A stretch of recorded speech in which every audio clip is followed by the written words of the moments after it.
हम सब में कुछ आदतें होती हैं, है ना? ऐसी आदतें जिन्हें देखकर लोग अक्सर गलत मतलब निकाल लेते हैं। तो आज हम इन्हीं छिपी हुई आदतों के पीछे की साइकोलॉजी को डिकोड करेंगे और देखेंगे कि वो असल में हमारे बारे में क्या बताती हैं। कभी किसी को खुद से बातें करते हुए देखा है और मन में आया हो, अरे ये तो बड़ा अजीब है। हम सब अनजाने में ही सही ऐसी राय बना लेते हैं। पर क्या हो अगर हमारी पहली सोच, हमारा पहला अंदाजा गलत हो? मतलब जो हम देखते हैं बस उसी के आधार पर किसी को आलसी, असामाजिक या फिर ध्यान खींचने वाला मान लेते हैं।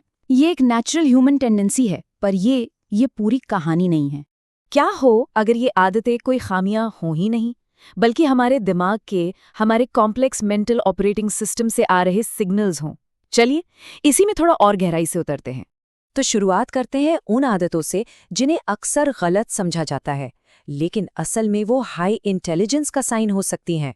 हाँ, सुनने में थोड़ा अजीब लग सकता है, लेकिन ये सच है। जैसे कि एक बिखरी हुई मेज। पहली नज़र में लगता है कि ये आलस की निशानी है, पर साइकोलॉजी कहती है कि ये सिलेक्टिव ऑर्गेनाइजेशन है। इसका मतलब है कि एक तेज दिमाग उन चीजों पर फोकस करता है जो वाकई जरूरी हैं, ना कि सिर्फ कागजों को लाइन में लगाने पर। ठीक वैसे ही अकेले चलना या छोटी-मोटी बातों से बचना असामाजिक होना नहीं है। ये तो गहरे विचारों और गहरे कनेक्शन की जरूरत को दिखाता है। और अब सिक्के का दूसरा पहलू देखते हैं।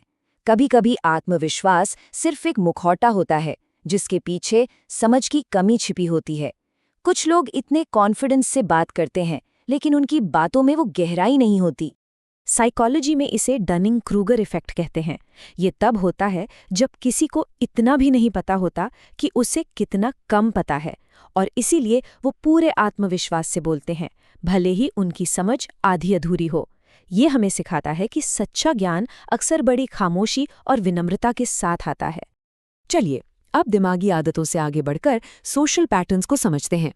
कुछ लोग अकेले रहना क्यों पसंद करते हैं? क्या वो लोगों से बचते हैं या इसके पीछे कोई और गहरी वजह है? ये सोचना कि अकेले रहने वाले लोग दूसरों को नापसंद करते हैं अक्सर गलत होता है। कई लोगों के लिए ये सब कुछ एनर्जी मैनेजमेंट का खेल है। साइकोलॉजी बताती है कि कुछ लोगों का नर्वस सिस्टम सोशल सिचुएशन में बहुत ज्यादा एक्टिव हो जाता है, जिससे उनकी एनर्जी तेजी से खत्म होती है और फिर उन्हें रिचार्ज होने के लिए अकेले वक्त चाहिए होता है।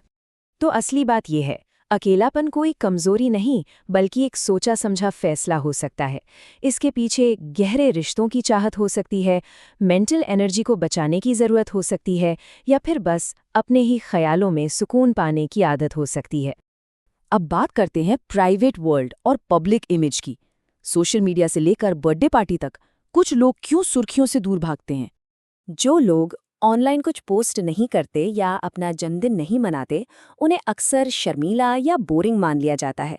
लेकिन असलियत ये है कि उन्हें बाहरी दिखावे या लोगों की मंजूरी पर निर्भर रहने की ज़रूरत नहीं होती। वो दिखावे वाली सोशलाइजिंग के ऊपर शांति और असलियत को चुनते हैं। इस तरह का व्यवहार असल में इमोशनल आज़ादी और मजबूत सेल्फ वर्थ से आता है। जब किसी को अपनी कीमत अंदर से पता होती है, तो उसे बाहर की दुनिया से बार बार स्टैंप लगवाने की जरूरत नहीं पड़ती। ये एक तरह का शांत आत्मविश्वास है। अब हम और भी गहराई में चलते हैं। हमारा अतीत हमारा आज का व्यवहार कैसे तय करता है? हमारी कई आदतें असल में बचपन के अनुभवों की ही एक गूंज होती हैं। पेरेंटिफिकेशन एक ऐसा शब्द है जो उस स्थिति के लिए इस्तेमाल होता है जब किसी बच्चे को वक्त से बहुत पहले बड़ा होना पड़ता है। कल्पना कीजिए एक ऐसे बच्चे की जिसे अपने पेरेंट्स के लिए इमोशनल सपोर्ट बनना पड़ता है। ऐसे बच्चे अपनी खुद की ज़रूरतों को दबाना सीख जाते हैं। ये एक बहुत ही गहरा सवाल है। जब कोई बच्चा लगातार ये महसूस करता है कि वो किसी की प्रायोरिटी नहीं है, तो उसका दिमाग सर्वाइवल मोड में चला जाता है। वो खुद को बचाने के लिए ढल जाता है और ये आदतें बड़े होने तक साथ रहती हैं। और फिर मन कुछ इस तरह से रिएक्ट करता है। ऐसा इंसान शायद ज़रूरत से ज़्यादा देने वाला बन जाता है, बस ये साबित करने के लिए कि उसकी ज़रूरत है, उसे छोड़ा नहीं जा सकता। वो मदद मांगने से कतराता है क्योंकि बचपन में ही उसने सीख लिया था कि किसी पर भरोसा करना खतरनाक हो सकता है। तो ये आदतें, ये कोई कमियां नहीं है, ये तो वो ढाल हैं, वो सुरक्षा कवच हैं जो एक मुश्किल माहौल में जिंदा रहने के लिए दिमाग ने बनाए थे। तो आज हमने जो कुछ भी देखा उसका निचोड़ यही है। बिखरी हुई मेज से लेकर अकेले बिताई गई शाम तक ये आदतें रैंडम नहीं हैं, ये सिग्नल हैं, कुछ कह रही हैं। ये व्यवहार किसी की कहानी, उसकी इंटेलिजेंस और जिंदा रहने के उसके तरीकों के सुराग हैं। ये कोई खामियां नहीं है, ये हालात के हिसाब से खुद को ढालने का तरीका है। ये किसी के मेंटल ऑपरेटिंग सिस्टम की अपनी एक भाषा है। और यही वो सवाल है जो हमें सोचना चाहिए। दूसरों को या खुद को देखते वक्त सिर्फ सतह पर जो दिख रहा है उससे आगे देखने की कोशिश करें और पूछें, ये व्यवहार असल में क्या सिग्नल दे रहा है? जवाब शायद आपको हैरान कर दे। देखने के लिए शुक्रिया।